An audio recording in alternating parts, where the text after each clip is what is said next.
Hey, what is up, everybody? This is Stevie Breach coming to you with the Survivor Series 2016 review. I honestly thought this was a great show. I honestly thought this really delivered. I got home. I got home at 7:30. I thought that was going to be enough time to watch the main event.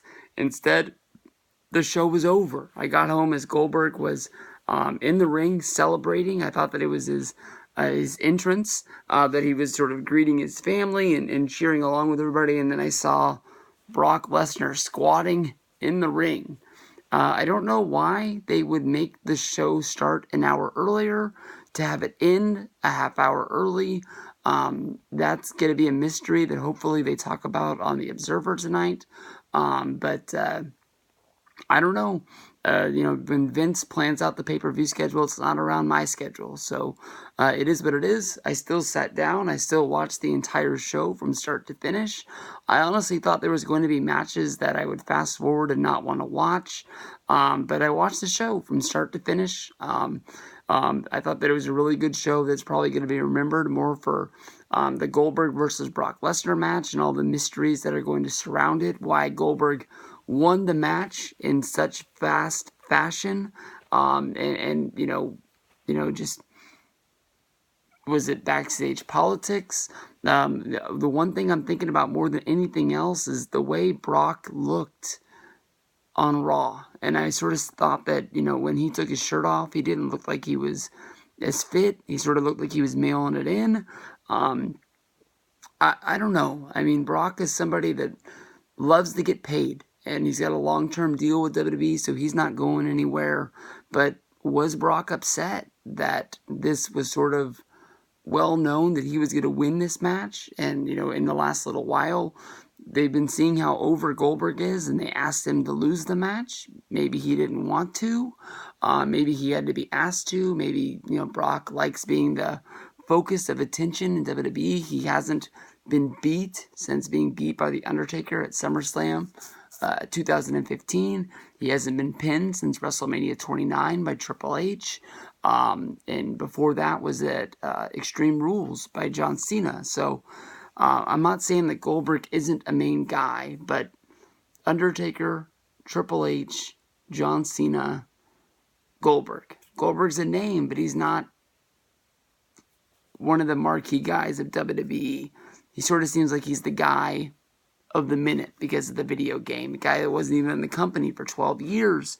A lot of that was because the way it went down in 2002, the Triple H and Vince, Goldberg sort of deal of not wanting to work together, but finding a way to come together because it just sort of seemed like this is what the fans wanted. I think that all of the Survivor Series matches were really good. The women's one was won by Charlotte and by Bayley, and then Charlotte attacking Bayley. This should lead to Charlotte versus Bayley for the women's championship at Roadblock. I don't know. I mean, I knew that Charlotte was going to win this match. I was sort of surprised that Bayley survived as well. I know that it's Bayley's time to get a title shot. I don't think it's Bayley's time to win the title yet. I knew that Charlotte was going to be the focus of being the main woman, being the Ronda Rousey of the company. So it's good for her to be the ultimate survivor in here. I loved it how she got that evil grin on her face as it was announced that her and Bayley won, that she didn't get to be the main focus of her team. And now that, the Team Raw had won and her team had won, everyone was fresh meat, and she was able to go attack Bayley. She didn't need her help anymore. From there, we went to Miz versus Sami Zayn. Sami Zayn seemed like he was going to have the match won, locking in the figure 4 on the Miz. Maurice ran over and rang the timekeeper's bell, making Sami Zayn think that he won the match. When he went to sort of celebrate and grab the title from the referee was, in the corner. Sami must have thought that he was grabbing the belt and going to hand it to him, but instead, Miz came up from behind, rolled up Sami. The referee had nothing to do other than count the 1, 2, 3. The championship will stay on SmackDown. Sami Zayn will stay on Monday Night Raw. Then we go to the tag team elimination match. I really liked this. I know that they have a few tag teams that aren't real tag teams are sort of makeshift teams like Cesaro, Sheamus, Heath Slater, Rhino. But we saw great work, especially when it came down to the end with Sheamus and Cesaro going up against the Usos. Team Raw was able to get the win here. So Team Raw wins the 2 undercard matches with the women's match and the tag match. And then, of course, SmackDown wins. Well, I guess they lost that one too. SmackDown won the Intercontinental title match. Raw won the Cruiserweight match, and they win. SmackDown wins the men's match. So it sort of ends up being 50-50. That's my biggest surprise of the night, honestly, is that Kalisto doesn't get the win due to Baron Corbin coming down and taking out his frustrations. I don't know why he would want to keep the Cruiserweights off of SmackDown, other than he's a big guy and doesn't want these small guys in the way, taking time away from him. He is upset that Shane McMahon, the GM, or is he the, what do they call them again? I just figured this out the other day. Daniel Bryan is the general manager, which makes him the commissioner. Is it Commissioner Shane? I don't know what it is. But basically, Shane took his spot due to Kalisto taking him out. So it sort of comes full circle in all of this. But basically, I don't understand it, but maybe this will lead to the first trade coming between these guys. But then again, what do you trade for the entire Cruiserweight division to come to SmackDown? Because that's a lot of guys. You'd have to give up somebody pretty big in order for that to happen. So Kalisto loses via disqualification. Brian Kendrick will stay with the Cruiserweights and the Cruiserweight Championship on Monday Night Raw, even though they're going to be taping 205 live on Tuesdays, which means that they won't have Cruiserweights to work the Tuesday house show that Monday Night Raw will be doing, which I don't understand that at all. It doesn't make sense.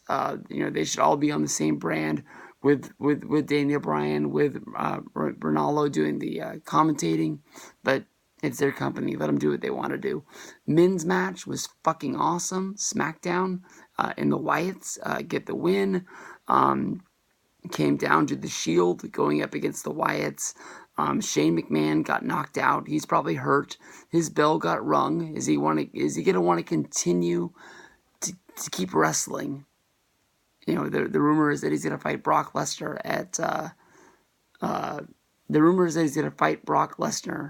at WrestleMania. So I don't know. Him and Roman sort of went face to face on the spear out of the corner. And there was no 3 count. Just ref said, fuck it, you're done. That's it. Wyatts get the win. I don't really know what this builds up to because it doesn't make sense. But, Bray Wyatt got the win here at Survivor Series. This is a big one. Bray Wyatt got a win at No Mercy. Then again, if I think back to it with Ziggler, Ziggler's a guy that's been start and stop 1,000 times, but Ziggler got the win in that Team Cena versus The Authority match, and everybody thought that was going to be a big deal for Cena, and it ended up being, for Ziggler, and it ended up being nothing. So he ended up getting his Intercontinental Championship match at TLC, and then losing it before WrestleMania 31, right? I don't remember. Was he the champion going into WrestleMania or not? I just know he got fired. He got fired before the Royal Rumble, so he must have got screwed out of the championship before then too. So it must have not lasted that long at all. From then we go to Goldberg. Goldberg gets the win over Brock Lesnar, 90 seconds, 2 spears, then a jackhammer. It is what it is. That was SummerSlam 2006. That was Survivor Series 2016. I thought it was a good show. We'll see what goes on from here, and I'll see you guys down the road.